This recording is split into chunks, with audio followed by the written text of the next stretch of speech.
Pepino, and welcome to Fit for You, the show that teaches you how to live a healthier and more fit lifestyle. You all are familiar with my little guy Salvatore, and the reason why he's in my opening today is because he's a big player in de-stressing, and that's what the show's all about. Research has shown that in order to be effective in adopting a healthier and more fit lifestyle, it's not about starting a diet, it's not about starting an exercise program, it's about starting with managing the stress in your life, how you can avoid too much stress and how you can manage the stress that's just a part of our everyday living. I'm going to be joined by two very dear friends and probably two of the very best in their respective fields, Dr. Michael Lilius and Dino Roos. I hope you enjoy the show.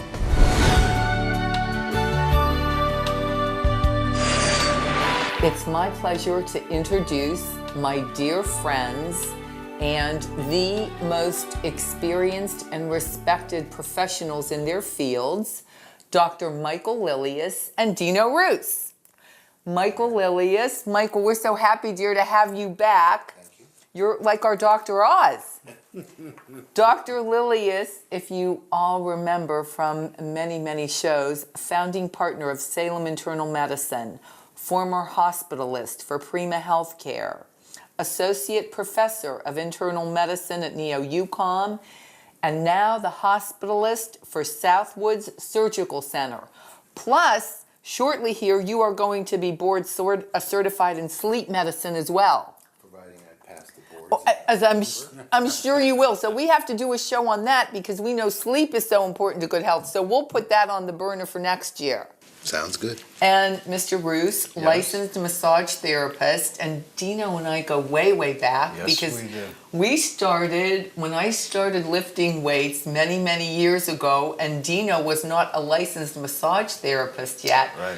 We were going to the same gym, meeting there sometime around with everybody else about 5:30, 6 o'clock in the morning. Well, it was yeah, you got there, yeah. And so anyway, we sort of evolved into where we are today together. So honored to have you both as my guests, and I think we got the best team going here to talk about stress management and stress and healthy living. Dr. Lilius, we're going to start with you. Stress research, first step in adopting a healthier lifestyle, stress management, because of the physical aspects and the mental aspects of what it does to the body. Medical aspects of stress involve the adrenal glands. What do they do? What happens? Well, basically the adrenal glands, you can think of them as kind of like the timekeeper or the peacekeeper of your body. You've heard of the fight or flight syndrome? From you. Okay, well what this is basically is, you know, when someone gets scared, you're walking down a dark alley, somebody jumps out, and all of a sudden you're scared to death. That's when your fight or flight system comes into being. The adrenal glands do that. What happens is cortisol is produced in the body, and you all of a sudden get a rush of cortisol, a rush of adrenaline, and you've probably heard stories about people that see their kid get run over by a car, and they all of a sudden go over and pick up the car. They have the strength to pick up the car. That's because of the cortisol, the adrenaline. Okay, that rush. Mm-hmm. Well, that's our fight or flight. Well, now what they're saying as far as stress goes is anytime you're under stress, whether it's an emotional relationship, whether it's stress at work, stress at home, stress with the kids, any little stress that's chronic, you're going to get these little blips of cortisol and adrenaline that constantly are bombarding our body that aren't really supposed to be there. Now, that being said, cortisol and adrenaline are always produced in the body, but they're produced in smaller amounts. When people are under stress, you're getting larger amounts. Those amounts are going to start to affect things. For instance, the cortisol will affect the insulin production. So you have cortisol, all of a sudden, here's your level, starts going up. Not supposed to go up at this time, but it does. What does that do? Well, then it starts increasing your insulin production. Well, what does that do? Well, that increases your sugar production. And that goes to your liver, and your liver starts producing, it's what they call gluconeogenesis, where your liver starts producing more glucose than it can handle. So then the pancreas shoots back and starts producing more insulin. But then all of a sudden, what happens? The insulin's not working. It's not getting to the receptors. So now you have an insulin-resistant state. This is where you're going to start to have fat production. Yeah, because cortisol, we hear so much about when you have cortisol in your body, and I know there are some things advertised, take this whatever over the counter and, it'll fight body fat, fights cortisol. How does it all, work and come together? Well, basically what you have to try to find to do is get something that's going to, stop that production. You got to stop the production of cortisol. Not literally you're going to stop it in your body, but what you're going to do is try to reduce the stress to stop these small amounts of cortisol to be produced all day long, because it's not supposed to be there. It produces in what's called a circadian rhythm. In the morning your cortisol levels are high, then it goes down low at night, then it comes back up when you need it, and in times of stress. But your body's not supposed to be under stress 24 hours a day. So there are times where, and I'm a firm believer in this, I think stress is a part of life, and there are certain stresses that you need to manage and that are a part of life. Right.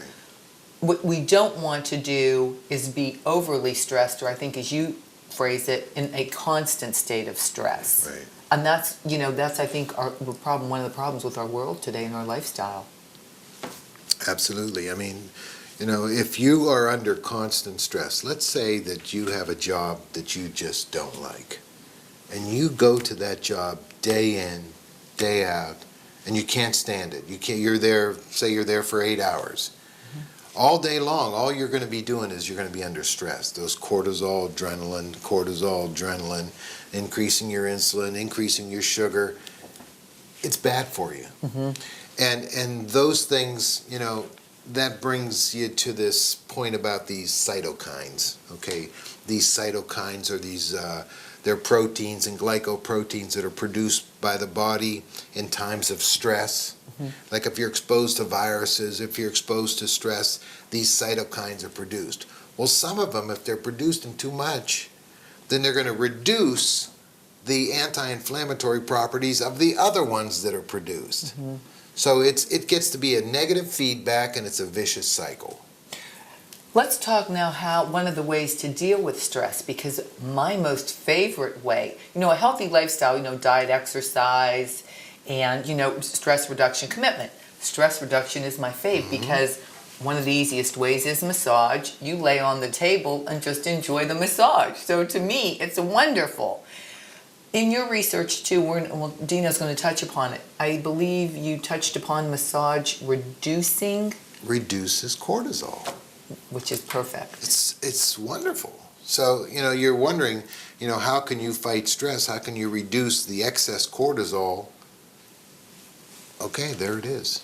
Okay, massage. So Mr. Massage Therapist, yes, tell us how you do this. What happens? Well, first of all, stress, we look at stress. Stress is anything that changes neurologic function, the speed, the rapid. You were talking, doctor, about sympathetic. Well, there's a parasympathetic nerve ganglion, too, that are more your rest and repose. You need to define those for our audience. Okay. Or at least explain in layman's terms what they are. Doc, why don't you take that over? The sympathetic system is what's going to, the adrenaline, the norepinephrine, these are neurotransmitters that when they're produced, they're going to increase your heart rate, they're going to increase your blood pressure, they're going to stimulate you. Whereas the parasympathetic is going to deact, it's going to reduce things. Calm you a bit. Yes. Okay. Right. So think of it like that. It's not exactly that simple, but it's close enough. Yeah, right. Right. The stress can affect all parts, all function of your body, what you get out of your body, energy from the beginning of the day to the end, endurance. Mm-hmm. But stress can also affect the muscles of your structure, and it could start to, if you're in a certain position, you have a muscle, say a trapezius muscle up in here, that you're constantly doing this on the phone and writing, then you're getting that stress because you're under the fight or flight. So you're trying to get things done, you're getting the stress. The stress harbors itself in the muscle tissue. Let's use the example when we were preparing, and I thought it was a very good one, about the rope. If you have a pole, or say let's use a Christmas tree, and there's a rope on this side and there's a rope on this side. Well, if your tree is bent, you want to loosen up one, not touch the other one until you can bring it to level, or reduce it 2 to 1. What you want is, in the end, in the body, is a correct mid-sagittal and coronal plane, a view from the front and a view from the side. So let's take the Christmas tree. So you have this Christmas tree So- that's tilted, and let's pretend that the Christmas tree is the body, Is and the we're going to spine. think of the spinal cord, right, as what we're trying to balance, like we are the trunk So- of the tree. So you don't loosen the eccentric muscles as much as you loosen the concentric muscles, the tighter muscles that's pulling the structure. You want to loosen those about 2 to 1 so that you are coming up with a balance at the end. And then all of a sudden you'll see a straight spine. Now, So the ones that are relaxed, you want them to stay relaxed. You want them to stay relaxed, but you still want to get blood flow, because then there's a strengthening process that goes on after you've had, if your posture has been that way for a while, then you need to get into more, then you need to do some strengthening to assist in that, Oh, and I think this is how this all comes together now, because here you are, we're going through our daily function. We're on the phone, we're carrying our briefcase, we're Right. carrying kids, we're carrying pets, whatever we're doing. We're lopsided. Now, the physical aspect is we're out of whack. And we're stressed because we're uncomfortable, we could be in pain, we're sore. So you can massage to try to relax those muscles, and doctor can touch upon what's actually happening to the body medically, because you're going to get some negative medical effects to your health from this physically and emotionally, correct? Correct.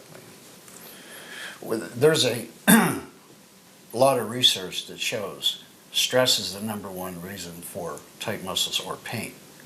So if you're under a lot of stress, you try to do, and there's some stress you can't get out from under.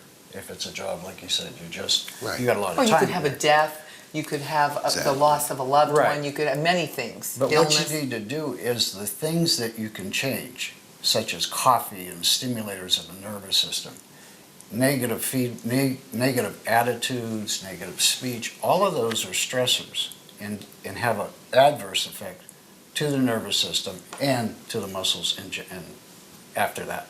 And you know, I think negativity is such an important one, because it really is something we can control. And I don't think people realize when they're negative, or when you're around negative people, it's stressing you and making it very difficult for you to focus and stay positive, to be at your best. Right. I remember a story when the kids were young that I would tell them that when this is moving, these are real close, they're listening. So what you tell yourself, you start believing after a while. So true. So if you get up in the morning and you get out of bed, the first words out of your mouth are, "Oh, I feel terrible, this is going to be a rotten day," you're probably going to get your wish. If you go through a Absolutely. day like that. So, Absolutely. a positive attitude is also part of de-stressing. And finding, exercise is for me, has always been a great release. Golf, anything to take your mind off. Stress is an exertion that you're doing something physical. Golf, well, it's exertion, but there's a lot of relaxation too. Well, and let's talk about, because I think people will say, I'm stressed out, I can't exercise, I can't stay on a good diet. So one of the first things we do, human nature, is we want to go to eat these comfort foods. We want sugar, we want white flour. So Dr. Lilius, what are we actually doing to ourselves when we're consuming, and we're consuming it without being conscientious about what we're eating or how much we're eating? So why are we getting full, and why are we just all out of whack? It's the same thing. These comfort foods are going to do the same thing that stress does. They're going to increase the cortisol production. They're going to increase the insulin production. They're going to increase your blood sugar. And then what's going to happen eventually over time is the insulin your body's producing can't keep up with the demand. And what happens, you get an insulin resistant state, diabetes develops, and what else? You start getting the fat deposits, and Yes. the fat deposits are usually midsection around where most people get the fat deposits. And you really, it just keeps cycling. Why do you, or can you explain why, and that's good from the diet perspective, also exercise is so important when you're dealing with stress, to use it as a stress releaser. And I think, gentlemen, I want to talk a little bit too about, we have to train ourselves and teach ourselves, because I guess it's much easier to go grab something bad and that it tastes good, so that's easy to do and just start eating. But if you really train and teach yourself, just like you would educate yourself on any aspect of something, Right. the real way to deal with it is to find like an activity, as you mentioned, golf, that will get you into a de-stress state, like walking. Right. And that's a good point too, because you can always overutilize anything you do, including exercise. For instance, the people who become so engrossed in their exercise that they're overdoing it. It's almost like it's like a drug to them. I got to keep doing this. I'm going to keep doing more and more and more. But you have to find that balance. And that's exactly what he was talking about with the balance that he's looking for in the body with massage therapy. And then too, first of all, having shows like you have are educational. I think we need more education, because people are lost a lot of, and they're getting educated in shows like this that perform. But getting back to the stress, there's also a somatic visceral and a visceral somatic reflex. So by having these high... We love your big words, but you have to put them in layman's terms. Okay. But what that is a muscle referring to an organ, or an organ referring to a muscle. And I love this, because this has to do with the trigger points, doesn't it? When you're doing certain massage and you're touching certain, like I said, I call them trigger points. Well, the trigger points are real, but even deeper to that, you're affecting what they call the internuntial pull in the spinal cord. So your electrical system, you're really complex. Everything's tied in some way. And so in my position, what I do is I look at the structure. They could have perfect, now, we all think of posture as just, hunching over, and that's, or like a shoulder tilt. But posture, you can have perfect posture and have a shoulder that's rolled in. We have a great, and we'll be putting this little graphic up, but it's really interesting to me how you can see this body this is really from stress. This isn't from aging. Right. And then there's aging, like docs. Right. But I mean, you can really get yourself to this, to a hunched over state, and that's where, that you can correct. Right. With the proper, exercise, diet, and massage. Yes, and see where I was getting to with that is you could have perfect posture but you have a shoulder that's rolled in due to maybe an injury from a weightlifting or a slip and fall where you're hyperextended and maybe overstretched the muscle. But the pain's in the back, you have to know the anatomy enough to know what, first of all, the referrals are and where structures are supposed to be relative to each other also, and straight as you can, horizontal, equal to the horizon. So it's all of my work is really starts with balance. This amazed me when we were preparing. 100% of your patients, clients, I will call them, come to you because they're in pain. You really don't even have, a clientele that just comes to you because I just want a nice massage to relax. No, I don't now. Now at the beginning of my career. When you were starting out and it's like, I need to build my practice. I massage the horse, the dog. I think, he's trying to build, you just want to help everybody and anything. And they were candidates at that point. So, yes.